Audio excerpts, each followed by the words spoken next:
안녕하세요. 두 어머니를 모시면서 살고 있는 50대 아줌마예요.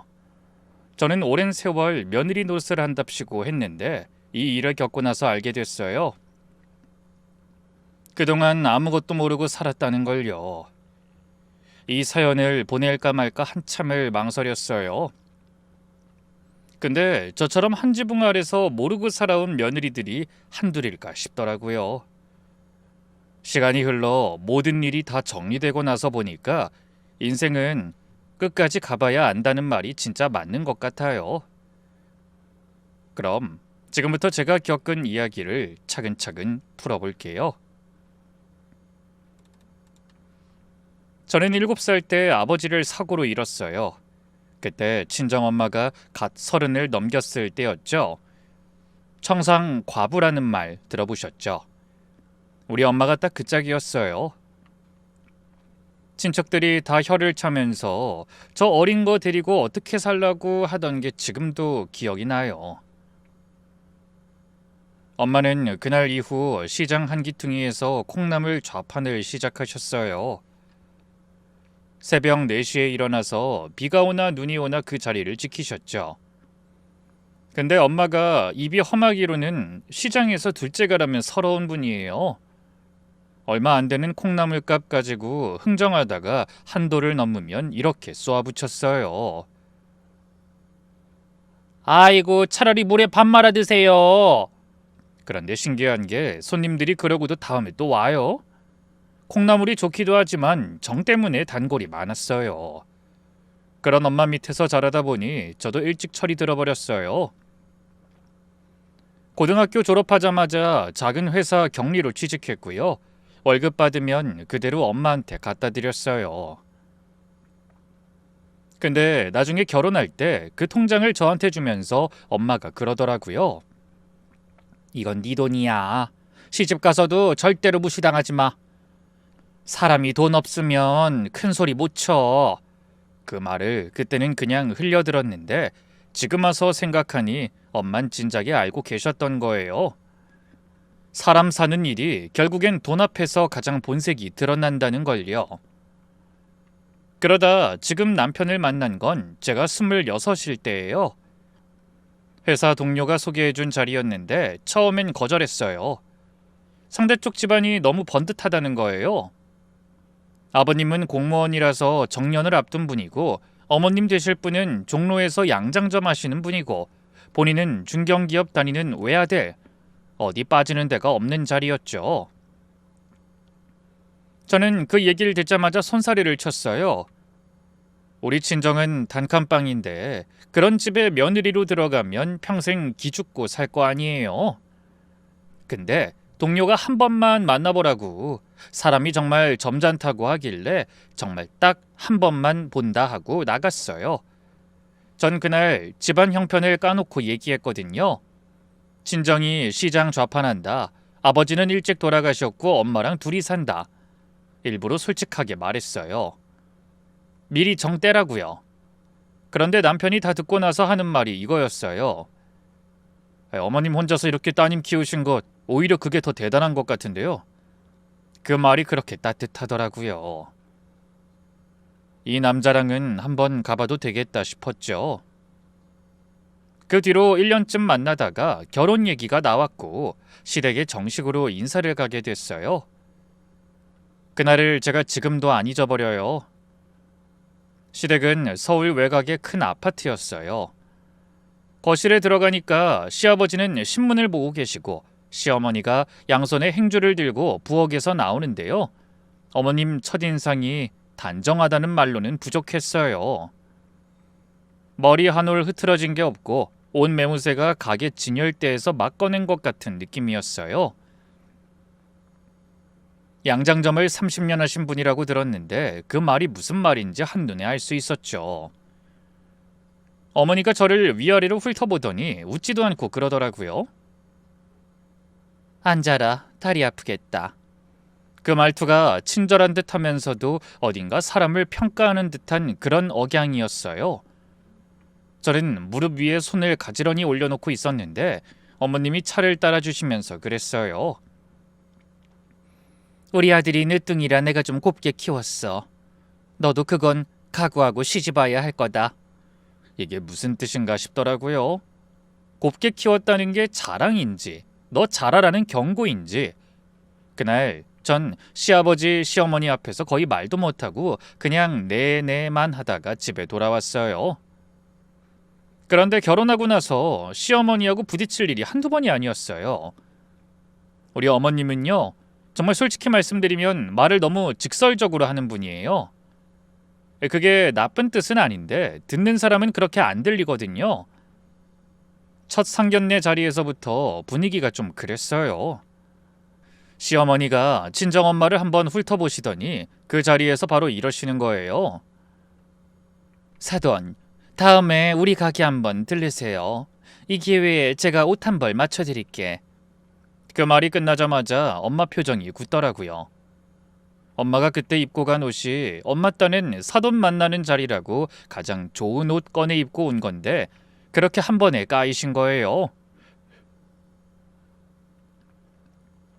엄마도 입이 험한 분이지만 그 자리에서는 꼭 참고 그저 이렇게만 답하시더라고요. 아유 사돈 참 황송하네요. 근데 저는 시장 옷이 편해서요. 그런데 그게 끝이 아니었어요. 우리 시어머니가 또 한 번 그러시는 거예요. 그래도 사람이 좋은 옷 한 벌은 갖고 있어야죠. 자식들 일로 다닐 때도 많을 텐데. 제가 한 벌 보내드릴 테니까 입어보세요. 사람이 또 갖춰 입으면 달라 보이는 법이에요. 그 순간 엄마 얼굴빛이 살짝 바뀌는 게 저한텐 다 보였어요. 처음엔 웃던 그 입꼬리가 천천히 내려가고 찻잔 받침을 살살 돌리시던 손가락이 멈추셨어요. 사돈, 제가 갈 때라곤 시장뿐인데 시장에 그 옷 입고 갈 수도 없고요. 됐습니다. 그 한마디가 떨어지자마자 그 자리가 얼음장이 됐어요. 한참 침묵이 흐른 뒤 시어머니가 짧게 그러시더라고요. 알겠어요. 참 고집 있으시네. 편한 대로 하셔요. 말은 그렇게 하시는데 그 말투에 묻은 한기를 전 그날 똑똑히 느꼈어요. 그런데 며칠 뒤 정말 어머님이 옷을 한 벌 보내오신 거예요. 엄마가 그 박스를 열어보시더니 한참을 가만히 계시더라고요. 그러더니 이 말을 했어요. 안 싸두니 이걸 호의로 보낸 거냐? 아니면 이런 꼴로 다니지 말라는 뜻이냐? 저는 그때 뭐라고 답을 못했어요. 솔직히 말하면 저도 그게 진짜 호의인지 아닌지 알 수 없었거든요. 그 뒤부턴 꼭 필요한 인사 정도만 나누는 사이가 됐어요. 친정엄마가 무릎 수술을 받게 됐는데 평생을 시장 좌판에서 쪼그리고 앉아 일하셨으니 무릎이 나만 할 리가 있겠어요? 수술하고 한 달쯤 재활하는데 좀 회복되셨다 싶을 무렵에 저한테 전화가 왔어요. 영순아, 엄마랑 산 한번 가자. 바람 좀 쐬고 싶어. 전 그 말 듣고 귀를 의심했어요. 무슨 산이에요. 평생 산이라곤 봄에 진달래 한번 보러 가본 게 다인분이에요. 게다가 무릎 수술한 지 얼마나 됐다고 산을 가자고 하니까 제가 깜짝 놀라서 그랬죠. 엄마, 그 무릎으로 무슨 산을 가. 그러다 또 아프면 어떡해. 그런데 엄마가 평소답지 않게 좀 고집을 부리시는 거예요. 평탄한 등산로 있다. 정상까지는 안 올라가도 된다고 하면서요. 그렇게 산 입구에 도착해서 보니까 사람이 꽤 많았어요. 그렇게 2시간쯤 올라갔을까요? 정상에 다 와서 좀 넓은 평상이 있는 자리에 도착했어요. 엄마가 거기서 잠깐 쉬자고 하더라고요. 저는 보온병에 담아온 따뜻한 차를 한 잔씩 마시면서 숨을 골랐어요. 그때였어요. 엄마가 갑자기 제 팔뚝을 꽉 잡는 거예요. 얼마나 세게 잡았는지 손톱 자국이 날 정도였어요. 형순아, 저기 좀 봐라, 저기. 엄마 손가락이 가리키는 쪽을 봤어요. 정상 바로 아래 전망대 벤치 자리였는데 그쪽에 어떤 여자분 한 분이 앉아 계셨는데요. 모자를 깊게 눌러쓰고 계셔서 처음엔 누군지도 잘 안 보였어요. 그 옆에는 60대 중반쯤 되어 보이는 남자분이 한 분 같이 앉아 계셨고요. 두 분이 보온병 차를 따라 마시면서 두런두런 이야기를 나누고 계셨어요. 그런데 여자분이 모자층을 잠깐 들어 올리는데 그 순간 숨이 턱 막혔어요. 우리 시어머니였어요. 제가 그 자리에 얼어붙어서 못 움직이고 있는데 더 충격적인 장면이 이어졌어요. 어머님이 옆 남자분 팔짱을 끼는 거예요.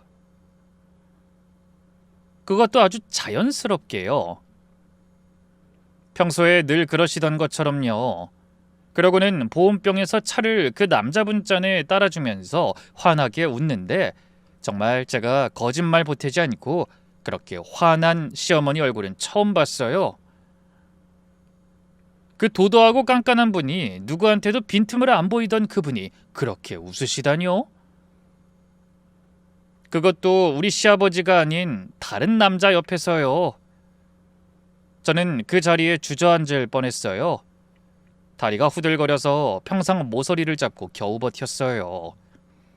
엄마는 입술을 깨물고 그쪽을 가만히 노려보고 계셨어요. 그러다 낮은 목소리로 그러시는 거예요. 영순아, 정신 차려. 빨리 일어나. 우리 들키면 큰일 난다. 저쪽으로 가서 숨자. 엄마가 제 팔을 끌고 옆나무 뒤로 데려가셨어요. 거기 숨어서 두 분이 어떻게 하나 계속 지켜봤어요. 시어머니는 그 남자분 어깨에 한번 기대고 또 그 남자분은 시어머니 머리를 살짝 쓰다듬어 주고요. 그 광경을 보고 있는데 제 머릿속이 하얘지더라고요. 어머님이 지금 제 눈앞에서 다른 남자랑 그러고 계신 거예요. 엄마가 옆에서 낮게 그러시더라고요. 따라가자. 저 둘이 어디로 가는지 끝까지 봐야지. 저는 고개도 못 끄덕이고 그저 엄마 뒤를 따라갔어요. 그날 그 산에서 본 그 장면이요. 솔직히 지금도 눈 감으면 영화처럼 펼쳐져요. 두 분이 자리에서 일어나더니 산을 내려가기 시작했어요. 엄마랑 저는 한 30m쯤 거리를 두고 뒤를 따라갔죠. 엄마는 모자를 더 깊게 눌러쓰고 저도 마스크를 올려서 얼굴을 가렸어요. 우리들이 그러고 있는 모습이 지금 생각하면 정말 우스워요. 모녀가 산속에서 미행이라니 영화에서나 볼 법한 장면이잖아요. 그런데 그때는 정말 진지했어요. 진짜 손이 막 떨릴 정도로요. 내려가는 길에 시어머니가 발을 한번 헛디뎠어요. 그러니까 그 남자분이 시어머니 허리를 받쳐주시는데요. 그게 어찌나 자연스럽던지요. 한두 번 해본 솜씨가 아니었어요. 그렇게 부축해서 한참을 같이 내려가는데 두 분이 계속 두런두런 얘기를 나누세요. 거리가 멀어서 무슨 얘기인지는 안 들렸지만 시어머니가 자꾸 웃으시는 모습이 멀리서도 보였어요. 산 중턱에는 약수터가 하나 있었는데 거기 평상에 두 분이 잠깐 멈춰서 도시락을 펴는 거예요. 우리는 좀 떨어진 바위 뒤에 숨어서 그걸 지켜봤어요. 시어머니가 도시락에서 김밥을 꺼내서 그 남자분 입에 한 점 한 점 넣어주시는데요.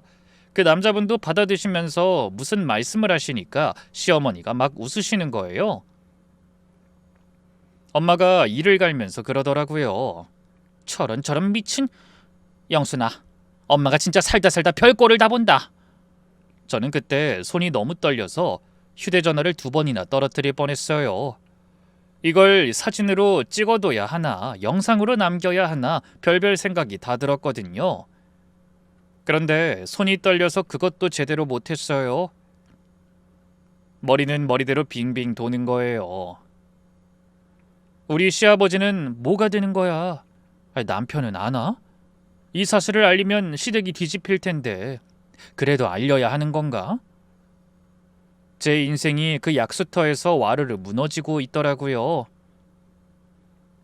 도시락을 다 먹고 나서 두 분이 잠깐 가만히 앉아 계셨어요. 시어머니가 갑자기 그 남자분 어깨에 머리를 기대시는 거예요.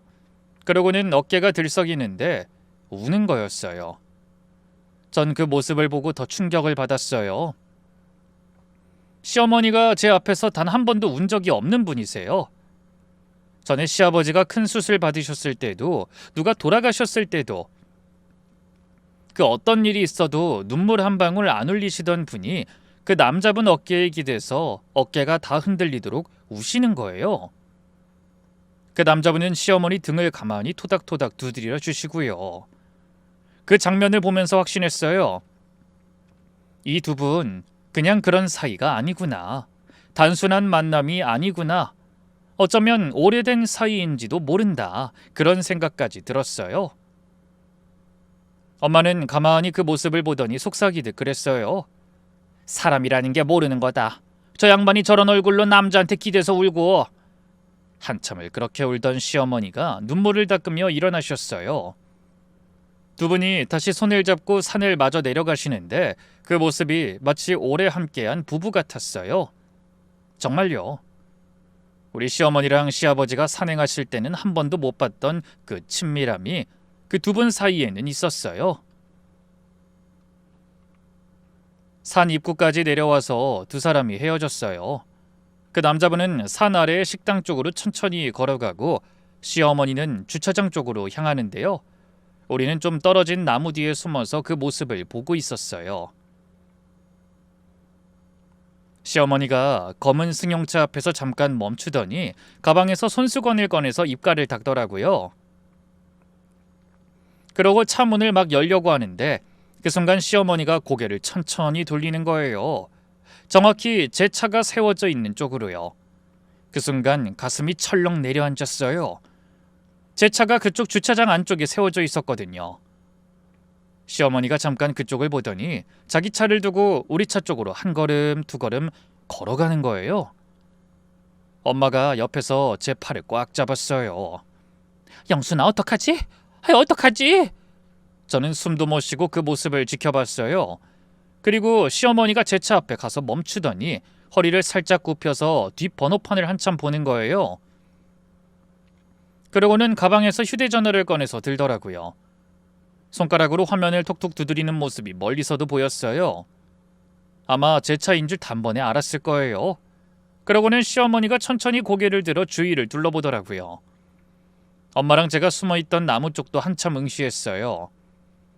전 그때 정말 숨이 안 쉬어졌어요. 다행히 나무 뒤에 바짝 붙어 있었고 시어머니가 멀리는 잘 안 보였던 것 같아요. 한참을 그렇게 서 있더니 시어머니가 다시 차로 돌아가서 운전석에 앉는 거예요. 그런데 바로 차를 안 빼고 또 한참을 운전석에 가만히 앉아 있었어요. 그 시간이 얼마나 길게 느껴지던지요. 한 10분쯤 됐을까요? 결국엔 차를 빼고 주차장을 빠져나가더라고요.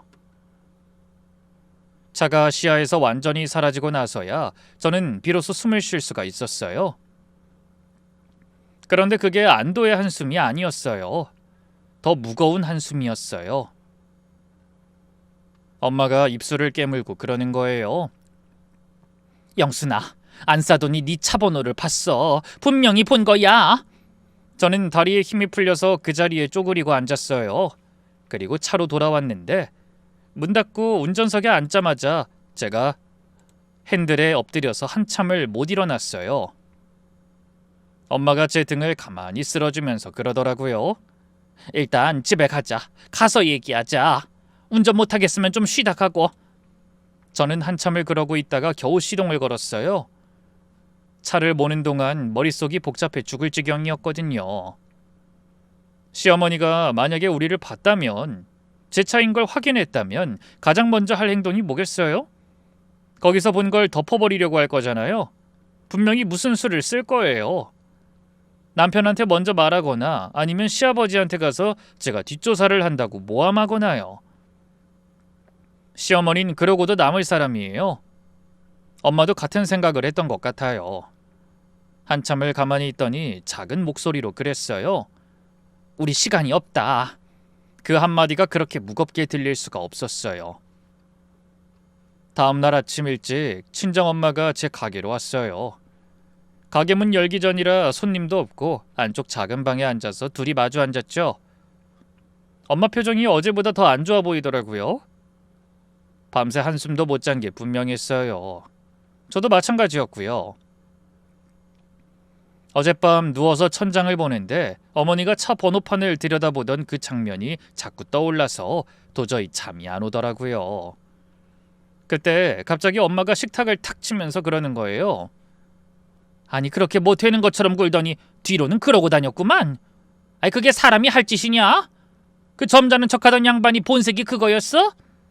그동안 시어머니한테 들은 가시돋친 말들이 한꺼번에 떠오른 것 같았어요. 엄마 옷차림을 흉본 거, 명절마다 위아래로 훑어보던 그 눈빛까지요. 그렇게 깐깐한 척하던 사람이 뒤로는 다른 남자랑 그러고 다닌다고 하니까 친정엄마도 분이 안 풀린 거죠. 엄마가 한참을 씩씩대다가 차분한 목소리로 이렇게 말했어요. 안싸돈 잡고 따지고 싶다. 본인이 그러고 다니면서 어떻게 남한테 그런 소리를 했냐고. 저는 엄마 손을 꼭 잡고 진정시켰어요. 그러면서 어젯밤 내내 생각한 걸 말했죠. 엄마, 내가 이서방한테 말할게. 이건 그 사람도 알아야 할 일이야. 어머니가 저러는데 아들이 모르고 있으면 안 되잖아. 그 순간 엄마가 제 손목을 탁 잡는 거예요. 그러고는 정색을 하며 저를 똑바로 쳐다보는데 평소에 보던 눈빛이 아니었어요. 시장 좌판에서 단련된 그 매서운 눈빛이 살아난 거예요. 잠깐만 생각해봐. 어제 사돈이 네 차 번호를 봤어. 그게 무슨 뜻이겠냐? 저는 잠깐 가만히 있었어요. 그랬더니 엄마가 차분하게 설명을 해주더라고요. 우리한테 들켰다는 걸 알았을 거야. 그럼 사돈이 다음에 뭘 하겠냐? 가만히 있을 사람이 아니야. 사람 다루는 데는 도 같은 사람이 우리보다 먼저 움직일 거다. 그럼 다 끝나는 거야. 엄마 말을 듣는데 머리가 띵하더라고요. 정말 그럴 것 같았어요. 시어머니 성격에 가만히 있을 리가 없긴 하죠. 시어머니가 가장 먼저 할 일이 뭐겠어요? 남편한테 전화해서 이상한 얘기부터 할 거예요. 아니면 더 무서운 시나리오도 있죠. 시아버지한테 가서 제가 자기를 뒷조사한다고 먼저 일러 바치는 거예요. 그럼 졸지에 저만 못된 며느리가 되는 거잖아요. 우리 남편은 특히 어머니 일은 무조건 어머니 편을 들어요. 어머니가 무슨 말을 해도 그게 다 맞다고 생각하는 사람이죠. 제가 어제 산에서 본 걸 그대로 말한다고 해도 우리 남편은 분명히 당신이 잘못 봤겠지 그럴 사람이에요. 그러고 어머니한테 가서 확인하면 어머님 발뺌할 게 뻔하고요. 어머닌 양장점에서 손님 다루던 그 화술로 남편 정도는 쉽게 가지고 놀 거예요. 그때 엄마가 식탁 위에 깍지를 끼고 한참을 생각하더니 이 말을 꺼냈어요. 우리가 먼저 잡자. 무조건 우리가 먼저야. 사돈 움직이기 전에 우리가 증거를 잡아야 돼. 발뺌 못하게 확실한 증거. 그래야 네가 산다. 저는 엄마의 그 말을 듣고 한참을 가만히 있었어요. 머릿속에서 어제 그 장면이 다시 한번 지나가더라고요. 시어머니가 우리 차 번호를 들여다보던 그 모습요. 그게 마치 신호 같았어요. 너희가 본 거 다 안다. 두고 보자 하는 그런 신호요. 엄마 말이 맞았어요. 가만히 있으면 괜히 저만 당하는 거예요. 엄마 근데 어떻게 잡아? 계속 미행할 수도 없고. 엄마가 잠깐 말이 없더니 이러는 거예요. 그 둘이 산에서만 만난 게 아닐 거다. 분명히 자주 만나는 자리가 있을 거야. 어른들이 산에서 한번 만나려면 시간 맞추고 차편 맞추고 여간 일이 아니다. 그렇게 자연스럽게 다닐 정도면 둘이 편하게 만나는 자리가 있겠지. 저는 그 말을 듣고 가만히 생각해봤어요. 정말 그럴 것 같았어요. 어제 산에서 본 두 사람 모습이 처음 만난 사이가 아니었거든요. 그렇게 자연스럽게 팔짱 끼고 김밥을 입에 넣어주고 어깨에 머리 기대고 울고 그게 한두 번 본 사이에 가능한 일이에요? 분명히 자주 만나는 자리가 있을 거예요. 엄마 근데 그걸 어떻게 알아내? 어머니 일정을 알 수도 없고. 엄마가 잠깐 멈칫하다가 이러는 거예요. 사돈이 평소 어디 다니는지 며칠에 한 번씩 외출하는지 양장점 일도 패턴이 있을 거야. 그것부터 정리해보자. 그러고 나서 사돈이 외출하는 날 따라붙어 보면 나올 수도 있어. 엄마 말이 맞았어요.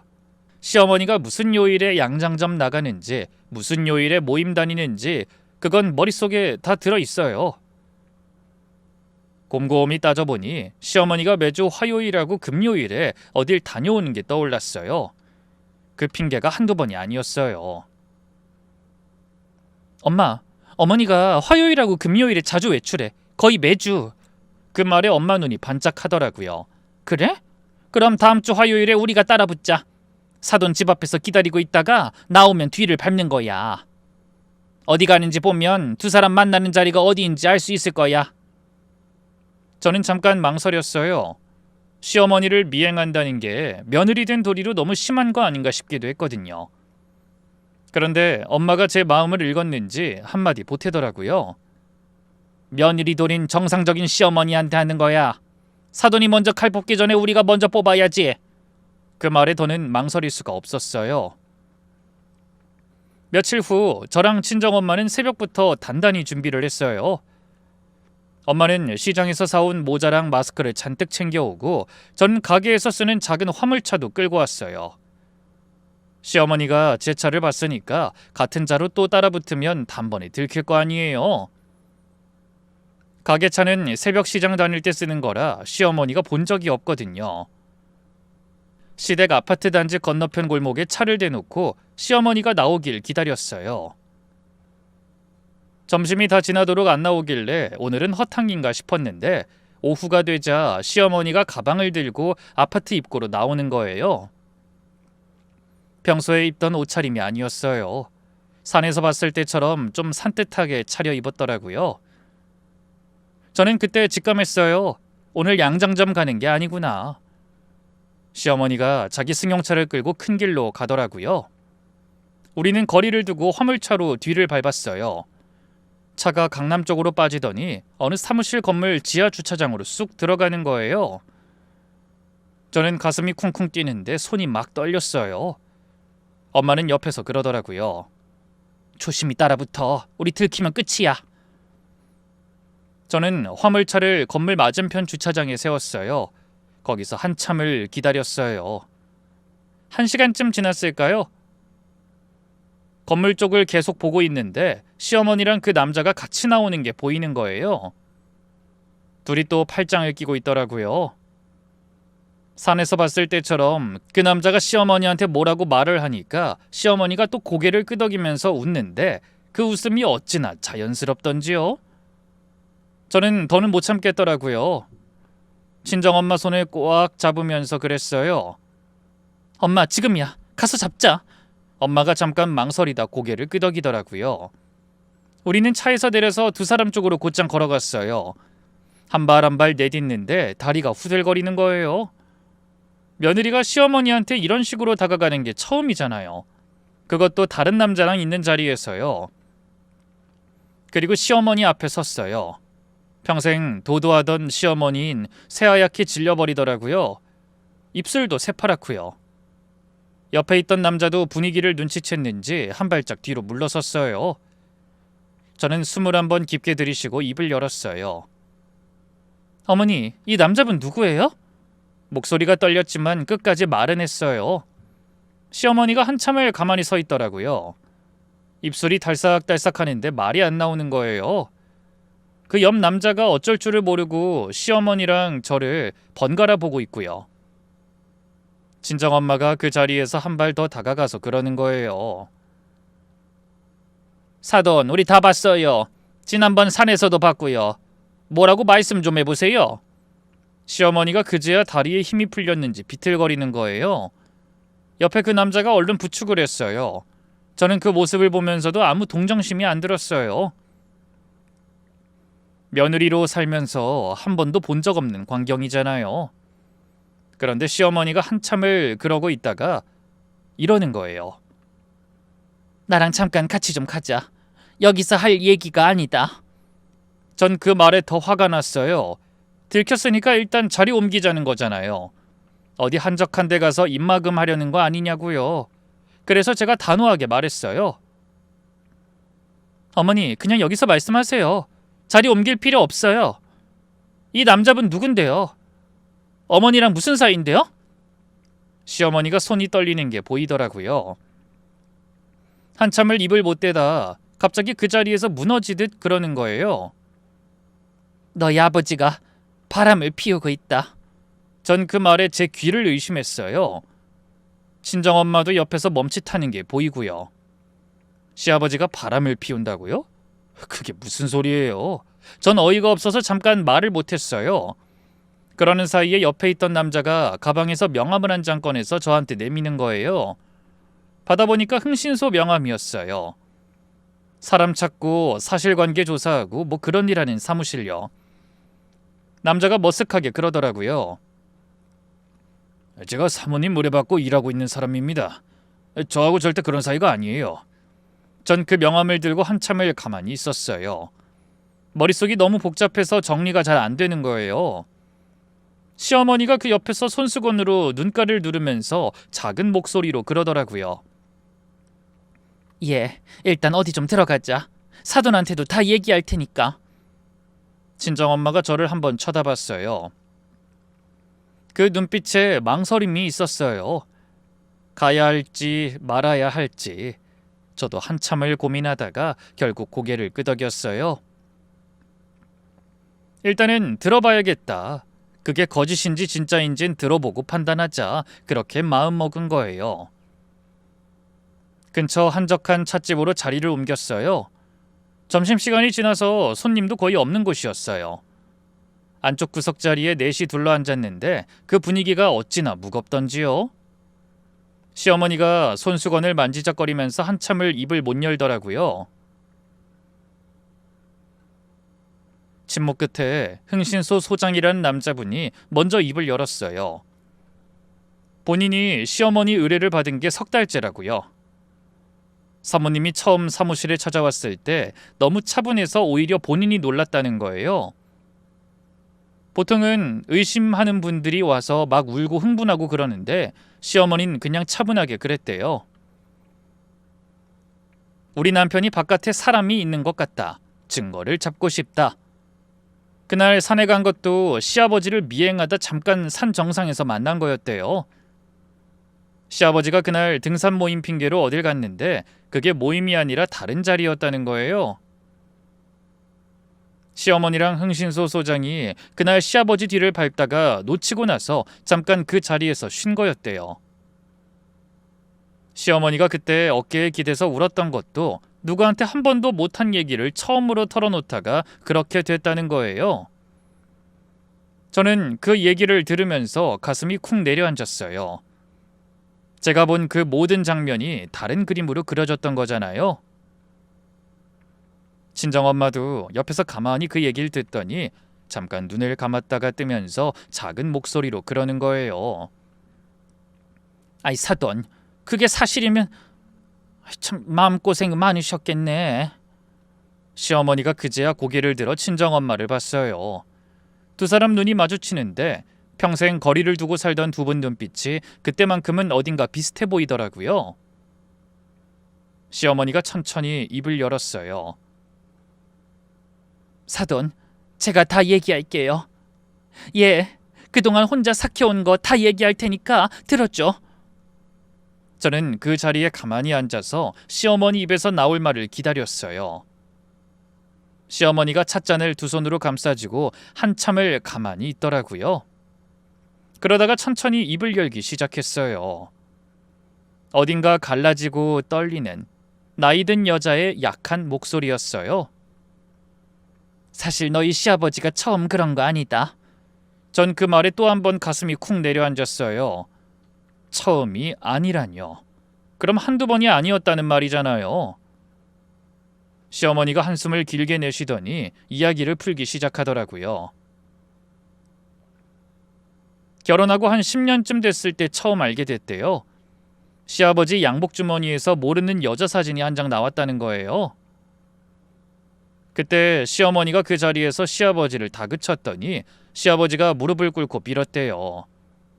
한 번 실수였다. 다신 안 그러겠다 그러면서요. 시어머니는 그걸 믿고 한 번은 넘어갔다고 해요. 남편이 그때 어릴 때라 가정을 깨고 싶지 않았던 거죠. 그런데 그게 끝이 아니었어요. 그 뒤로 한 3년에 한 번씩 시아버지가 다른 여자를 만나는 정황이 계속 보였대요. 시어머니는 그때마다 못 본 척했다는 거예요. 내가 그때 칼같이 끊었어야 했어. 그런데 너희 아버지가 항상 말은 잘했다. 어떻게 그렇게 사람 마음을 잘 어르는지 한 번만 봐달라. 한 번만 그러다가 30년이 간 거야. 그 말을 듣는데 가슴이 먹먹해지더라고요. 저는 시어머니가 평생 큰 소리치고 사는 사람인 줄 알았거든요. 손님들한테도 한치 안 물러나고 동네에서도 한 성격 하는 사람으로 통했으니까요. 그런데 정작 본인 남편 일에는 그렇게 30년을 참고 살았다니요. 그러다 본격적으로 의심하기 시작한 건 시아버지가 정년퇴직하고 나서부터였어요. 퇴직하고 한 1년쯤 지나니까 시아버지가 갑자기 변하기 시작했다는 거예요. 본인 명의로 된 통장이 어디 있는지 묻고, 시어머니가 양정점 운영하면서 모아둔 부동산 서류 어디 있는지 묻고, 결혼할 때 양가에서 받은 돈이 어떻게 됐는지 묻고요. 그런 걸 평생 한 번도 안 물어보던 사람이 갑자기 그러더라고요. 처음엔 그냥 노년 준비하시려나 보다 그렇게 좋게 생각했대요. 그런데 어느 날 우연히 시아버지 핸드폰을 봤는데 모르는 여자랑 주고받은 문자가 한가득이더라는 거예요. 내 사랑, 그런 호칭으로 부르고 같이 살집 알아보는 얘기까지 오가고요. 시어머니가 그걸 보고 그 자리에 주저앉았대요. 그때 알았다. 이 인간이 나를 정리하려고 하는 거구나. 평생 모은 거 다 갖고 그 여자한테 가려고 하는 거구나. 시어머니가 그 얘기를 하다가 갑자기 손으로 입을 막더라고요. 그러더니 어깨가 들썩이기 시작하는 거예요. 우리 앞에서 어깨를 들썩이면서 우는데 어찌나 처량하던지 저도 모르게 눈물이 핑 돌더라고요.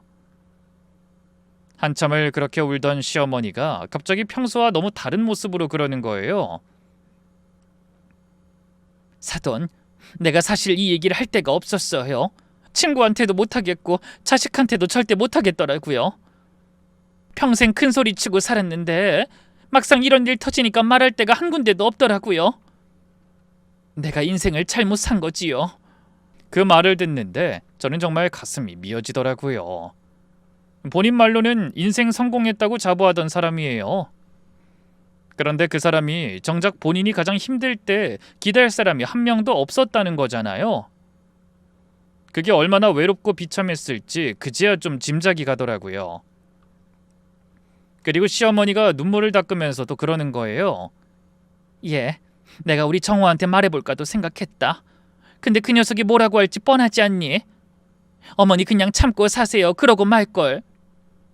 어느새 친정엄마 눈도 빨개져 있더라고요.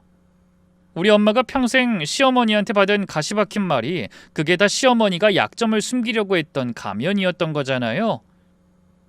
친정엄마가 천천히 손을 뻗어서 시어머니 손을 잡더라고요. 사돈, 같이 합시다. 내가 도울 수 있는 거 다 도울게요. 사돈이 이렇게까지 외롭게 사신 줄은 진작 알았어야 했는데 저도 사돈한테 너무 거리를 둬서 미안해요. 시어머니가 친정엄마 손을 꼭 잡고 가만히 있더라고요. 그러다 친정엄마 손을 끌어다가 본인 얼굴에 대더라고요. 그러고 또 흐느끼는 거예요. 고마워요, 사돈. 정말 고마워요. 저도 옆에서 그 모습을 보면서 눈물이 줄줄 흘렀어요. 평생 벽이라고 생각했던 두 사람이 손을 맞잡고 같이 우는 그 모습이요. 그 광경을 보면서 저는 깨달았어요. 진짜 가족은 핏줄이 아니라 같이 흘리는 눈물에서 생기는 거구나. 그런 생각이 들더라고요. 흥신소 소장도 옆에서 그 모습을 보면서 잠시 자리를 비켜주더라고요. 잠깐 화장실 좀 다녀오겠다고 그러면서요. 그분이 떠나고 여자 셋만 남았어요. 한참을 그렇게 있다 시어머니가 눈물을 닦으면서 그러더라고요. 영순아, 사돈, 부탁 하나만 들어줘요. 우리가 이렇게 만난 거, 내가 잡힌 거 이거 다 운명이라 생각하고 같이 가요. 너희 시아버지 증거 잡는 거 혼자선 도저히 못하겠어요. 지금 저 사람이 날 정리하려고 마음먹은 것 같은데 내가 먼저 움직여야 그나마 살 수 있을 것 같아요. 도와줘요. 저는 시어머니 말을 들으면서 가슴이 뜨거워졌어요. 이상하게 그날 그 말이 진심으로 다가오더라고요. 평생 도도하던 분이 며느리 앞에서 머리를 숙이는 그 모습이 절실하다는 게 느껴졌어요. 친정엄마가 먼저 답하더라고요. 아이 사돈 당연히 도와야죠. 안 그래도 우리가 사돈을 그렇게 오해해서 며칠을 잠도 못 잤어요. 이제 진실을 알았으니까 우리도 마음을 굳혀야죠. 사돈, 우리 한번 끝까지 가봅시다. 시어머니가 그 말에 또 한 번 눈물을 글썽이더라고요. 그날 두 분이 한편이 됐어요. 그날부터 우리는 거의 매일 만났어요. 시어머니가 양장점 출근하는 척하고 친정엄마 집으로 오기도 하고 친정엄마가 시어머니 양장점 뒷방으로 가기도 하고요. 시아버지한테 들키면 안 되니까 조심에 조심을 더했죠. 시어머니가 매번 그러더라고요. 너희 시아버지 요즘 변했어. 옛날엔 내가 어디 다녀와도 별 관심 없던 사람이 요즘은 내가 어디 갔다 왔냐, 누구 만났냐 자꾸 물어. 분명히 뭔가를 눈치챈 거야. 저는 그 말을 들을 때마다 시아버지의 점잖은 얼굴이 떠올랐어요. 근데 뒤로 다른 여자한테 그러고 있었다니요. 생각하면 할수록 화가 부글부글 끓더라고요. 흥신소 소장이 그동안 모아둔 자료를 우리한테도 보여줬어요. 시아버지가 만나는 그 여자에 대한 자료는 의외로 별로 없었어요. 시아버지가 어찌나 조심스럽게 다니던지 그 여자 얼굴 한 번을 제대로 못 찍었다는 거예요. 늘 차에서 만나거나 사람 적은 찻집 안쪽 자리에서 만나거나 그런 식이라고요. 그래도 그 여자랑 시아버지가 같이 들어간 장소는 정리가 돼 있더라고요. 그게 한두 군데가 아니었어요. 시어머니가 그 자료들을 한 장 한 장 넘기면서 그러더라고요. 참 다른 여자랑 다니던 흔적이 이렇게 두꺼운 책 한 권으로 나오네. 그 말투에 한이 묻어났어요. 친정엄마가 옆에서 시어머니의 어깨를 토닥토닥 두드리면서 위로하고요. 두 사람이 며칠 사이에 어찌나 가까워졌는지 30년 친구처럼 보이더라고요. 그리고 우리는 바로 작전을 짰어요. 시아버지가 상간녀랑 만나는 현장을 잡아야 한다는 거였어요. 사진 한두 장 가지고는 시아버지가 발뺌할 수 있으니까 빼도 박도 못할 증거가 필요했죠.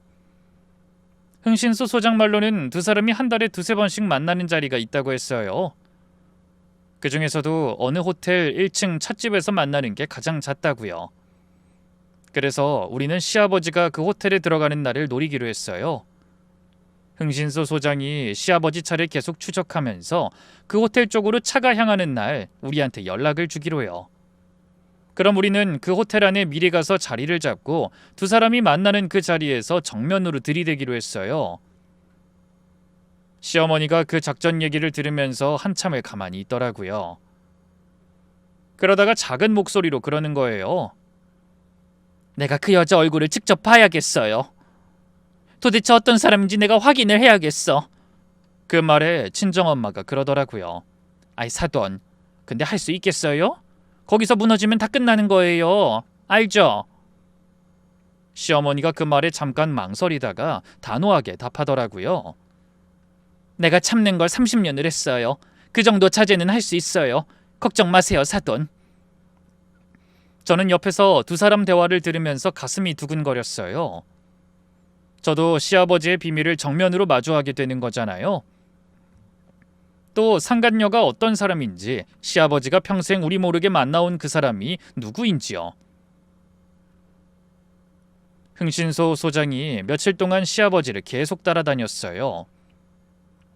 그러다 금요일에 우리한테 연락이 왔어요. 시아버지 차가 그 호텔 쪽으로 향하고 있다고요.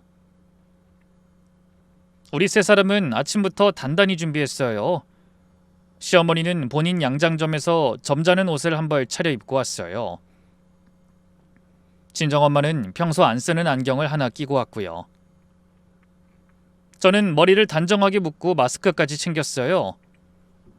호텔에 들어가기 전에 시어머니가 한 번 더 우리를 보고 그러더라고요. 사돈, 영순아, 나 마음 단단히 먹었어. 어떤 사람이 있어도 난 차분하게 갈 거예요. 두 분도 같이 가줘요. 그렇게 호텔 회전문을 같이 밀고 들어갔어요. 그 모습이 지금 생각해도 영화 한 장면같이 느껴져요. 호텔 안쪽 깊숙한 자리에서 시아버지가 앉아 있었어요. 그리고 맞은편에 한 여자가 앉아 있었고요. 멀리서 얼굴은 잘 안 보였어요. 우리는 한 발 한 발 그쪽으로 좀 더 가까이 갔어요. 시어머니가 앞장서고 저랑 친정엄마가 뒤따랐죠. 거리가 가까워질수록 그 여자 옆모습이 점점 또렷이 보이는데 어딘가 낯이 익었어요. 분명히 본 적이 있는 얼굴이었어요. 저는 한 발 더 가까이 갔어요. 그 여자가 시아버지 손을 잡고 뭐라고 다정하게 말하는데 그 옆 얼굴이 너무 익숙했어요. 그런데 시어머니가 그 자리에서 갑자기 멈춰 서더라고요. 그러고는 입을 손으로 막으면서 작은 신음을 흘리는 거예요. 저는 그 순간 그 여자가 누군지 알아봤어요. 순자 이모였어요. 그분은 시어머니랑 같은 고향에서 어렸을 때부터 자란 친자매 같은 사이거든요. 시어머니 양장점에 매주 들러서 같이 차 마시고 시댁 김장 때마다 와서 같이 김치 담그고 명절에는 우리 집에도 들러서 음식 같이 나누던 그분이요. 저도 명절마다 이모님한테 인사드렸고요. 그분이 저한테 용돈도 챙겨주고 그랬어요. 결혼 안 하고 혼자 살아서 우리 집안 일이라면 자기 일처럼 챙기던 그분이요. 근데 그분이 거기 앉아 있는 거예요. 시아버지 맞은편에서. 시아버지 손을 꼭 잡고요. 그러고는 시아버지 얼굴을 올려다보면서 마치 사춘기 소녀처럼 웃고 있는 거예요. 저는 그 자리에 얼어붙어서 한 발도 못 움직였어요. 친정엄마도 옆에서 세상에 하고 작게 중얼거리더라고요. 시어머니는 한 손으로 입을 막고 다른 손으로는 자기 가슴을 부여잡고 있더라고요. 분노도 슬픔도 아니었어요. 그냥 모든 감정이 빠져나가 버린 텅 빈 얼굴이었어요. 그러더니 시어머니가 떨리는 목소리로 작게 그러더라고요. 순자가? 어떻게 순자가? 저는 옆에서 시어머니 팔을 부축했어요. 친정엄마가 시어머니 반대쪽 팔을 잡고요. 우리 셋이 그 자리에 서서 한참을 가만히 있었어요. 시아버지랑 순자 이모는 우리를 못 본 채로 계속 도란도란 얘기를 나누고 있었어요. 시아버지가 이모 손을 본인 양손으로 감싸주고서 뭐라고 다정하게 말하는데 순자 이모가 막 웃으면서 고개를 끄덕이고요. 그때 시어머니가 갑자기 손에 힘을 빡 주는 거예요. 그러고는 저벅저벅 그쪽으로 걸어가기 시작했어요. 저랑 친정엄마는 시어머니 양쪽에서 따라갔어요. 그 두 사람이 그제야 고개를 들어서 우리를 봤어요. 순간 시아버지 얼굴이 새하얗게 변하더라고요. 순자 이모는 그 손을 놓지도 못하고 굳어버리고요. 시어머니가 잠시 가만히 서 있다가 평생 한 번도 들어본 적 없는 큰 소리를 지르더라고요. 순자야! 내가 널 어떻게 봤는데! 그 소리에 찻집에 있던 사람들이 다 우리 쪽을 쳐다보는 거예요.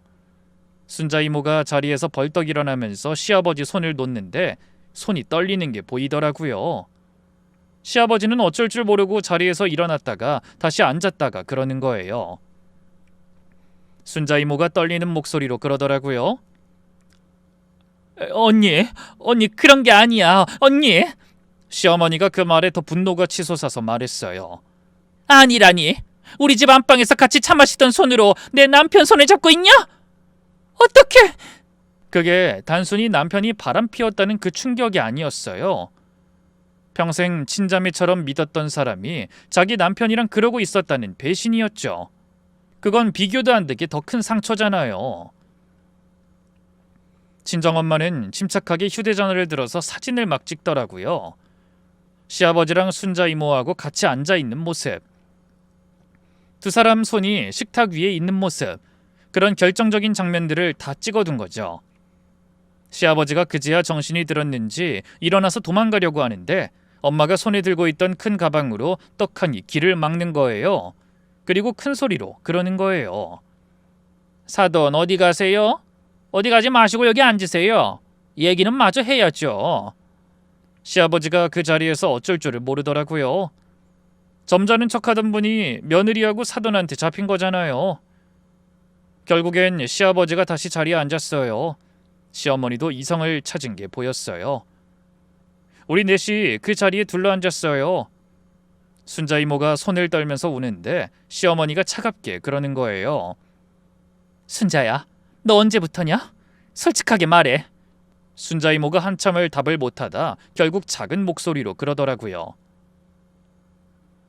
10년 됐어, 언니. 저는 숨이 턱 막혔어요. 10년이요. 우리가 결혼하고 나서부터 거의 다 되는 시간이잖아요. 그동안 순자 이모가 언니 언니 그러면서 뒤로는 시아버지랑 그러고 있었다는 거잖아요. 그게 사람이 할 짓이에요? 순자 이모가 흐느끼면서 변명을 하려고 하더라고요. 언니, 처음엔 그냥 형부가 외롭다고 그래서 위로해 준 거였어. 그게... 시어머니가 그 말이 끝나기도 전에 손바닥으로 테이블을 탁 치면서 그러는 거예요. 외롭다고? 그게 무슨 위로야? 너 그 입으로 한 번만 더 그런 말 해봐. 순자 이모가 그 말에 입을 다물고 고개를 푹 숙이더라고요. 시어머니가 잠깐 눈을 감았다가 떴어요. 그러고는 시아버지를 봤어요. 당신은 뭐 할 말 없어? 시아버지는 애써 평소처럼 점잖게 그러려고 하는 거예요. 여보, 이게 오해가 있어. 우리 그런 사이가 아니라. 시어머니가 그 말이 끝나기도 전에 식탁 위에 휴대전화를 올려놓더라고요. 흥신소 소장이 그동안 모아둔 자료들이 다 들어있는 휴대전화였어요. 여기 당신이 모르는 사람한테 보낸 문자, 같이 들어간 호텔 영수증, 차 안에서 입맞추던 사진까지 다 있어요. 어디 아니라고 더 우겨봐. 시아버지가 그 휴대전화를 보더니 얼굴이 더 새하얘지는 거예요. 그러고는 천천히 머리를 숙이더라고요. 한참을 그러고 있다가 작은 목소리로 그러는 거예요. 미안하다. 저는 그 말을 듣는데 화가 끓어올랐어요. 친정엄마도 그 모습 보고 분이 치솟아 말했어요. 그 한마디로 끝낼 수 있다고 생각하세요? 사돈이 30년 동안 바깥 사돈 뒤치다거리 하면서 한 살림은 다 어떻게 하고요? 전에 그 입으로 뭐라고 하셨더라? 사람이 갖춰 입어야 한다고요? 본인은 갖춘 게 뭐예요? 시아버지가 더 고개를 푹 숙이더라고요. 시어머니가 마지막으로 한마디 하더라고요. 나 갈라설 거야. 변호사 만날 거니까 그렇게 하세요. 그리고 순자야, 우리 죽을 때까지 다신 보지 말자. 내 동생이라고 생각했는데 내가 평생 부끄러워하면서 살게 됐다. 평생 친자매 같던 사이를 한 문장으로 끊어내는 말이었어요. 그리고 시어머니가 자리에서 일어났어요. 친정엄마랑 저도 따라 일어났고요. 호텔 회전문을 빠져나오는데 시어머니가 그 자리에 멈춰서더니 친정엄마 어깨에 머리를 기대더라고요. 그러고는 어깨가 들썩이기 시작하는 거예요.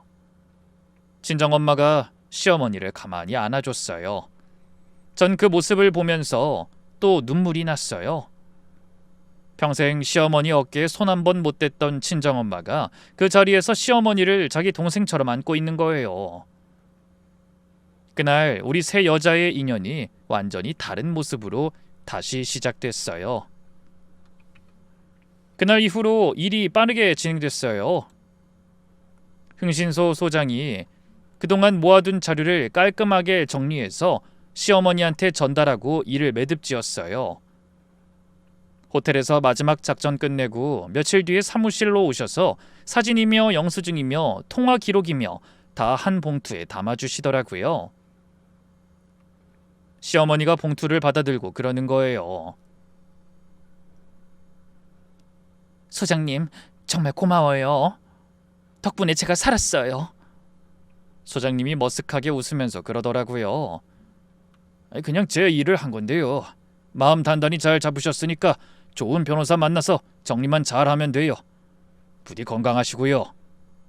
그러고는 머리를 한번 꾸벅 숙이고 떠나셨어요. 그분 아니었으면 우리가 이렇게 빨리 일을 마무리 못했을 거예요. 그리고 시어머니가 변호사를 선임해서 이혼 소송을 시작했어요. 흥신소 소장이 모아둔 자료가 워낙 많아 변호사가 한번 훑어보더니 그러더라고요. 사모님, 이 정도 자료면 위자료며 재산분할이며 다 받아내실 수 있겠네요. 시아버지는 처음엔 발뺌하려고 했어요. 점잖은 척하던 그 사람이 어찌나 끈질기던지 본인이 잘못한 건 인정하지만 재산은 또 다른 문제다. 결혼할 때 본인이 가져온 거 본인 거다. 그러면서요. 그런데 시어머니가 그동안 모아둔 양장점 운영 자료, 부동산 계약 서류, 통장 기록 그런 걸 다 들고 가니까 시아버지도 더는 어쩌질 못하더라고요. 결국 합의를 봤어요. 강남에 있던 큰 아파트랑 시아버지 명의로 돼 있던 상가 2채 중 하나, 그리고 양장점 건물까지요. 그중 상당 부분이 시어머니한테 돌아왔어요. 그리고 시어머니가 절 부르더라고요. 두툼한 봉투 하나를 제 손에 쥐어주는 거예요. 이거 받아. 저는 봉투 안에 든 게 뭔지 보고 깜짝 놀랐어요. 시어머니가 그러는 거예요. 너 그동안 며느리로 살면서 우리 집에 들인 정성이 얼마야. 다 너 혼자 짊어진 거였잖아.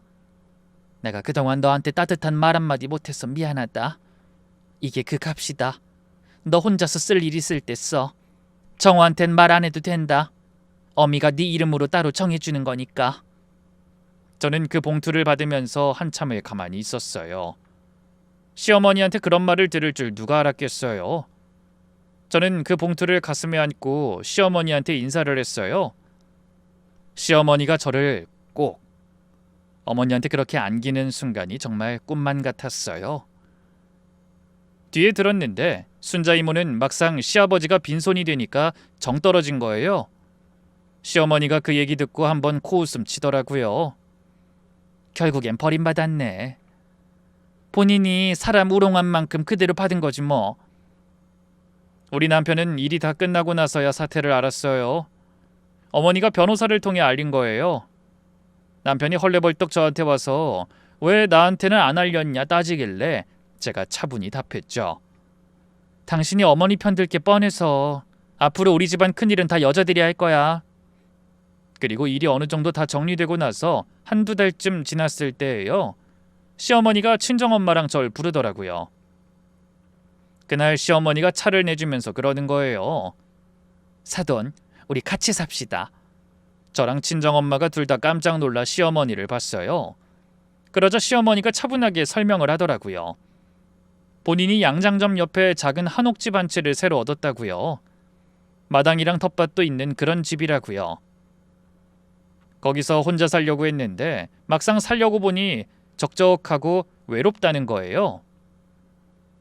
친정엄마도 혼자 사는데 무릎도 안 좋고 그러니 같이 살면 어떻겠냔 거였어요. 친정엄마가 한참을 가만히 있더라고요. 그러다가 작은 목소리로 그러는 거예요. 저는 학교도 못 나오고 배운 것도 없는 사람인데 같이 살면 답답하실 텐데요. 시어머니가 그 말에 친정엄마 손을 꼭 잡으면서 그러는 거예요. 사돈, 내가 평생 잘못 산 게 그거예요. 사람 옷차림 보고 학교 보고 그렇게 판단한 거. 사돈이 얼마나 든든하게 계셨는지 그게 진짜 큰 사람인 건데 내가 그걸 못 알아봤어요. 이제라도 알았으니까 옆에서 좀 가르쳐줘요. 사람 사는 법을요. 그 말에 친정엄마 눈에 눈물이 찼어요. 저도 눈물이 났어요. 그동안의 묵은 감정이 다 풀려나가는 것 같았거든요. 이제 두 분은 한옥집에서 같이 살아요. 두 분이 그러고 있는 모습을 보면 정말 신기해요. 평생 만나면 가시였던 두 사람이 이젠 한 식구가 됐으니까 말이에요. 전 그 집에 일주일에 2~3번씩 들러요. 가서 두 어머니 얼굴 보고 반찬 한 통씩 갖다 드리고 같이 차 한 잔 마시고 와요. 하루는 엄마가 그러더라고요. 영순아, 사돈이 옆에 계신 게 그렇게 든든할 수가 없다. 여러분, 세상에 정말 무서운 배신은 한솥밥 먹던 사람한테서 나오는 거였어요. 그리고 평생 벽이라고 생각했던 사람이 진짜 내 편일 수도 있다는 걸 배웠네요.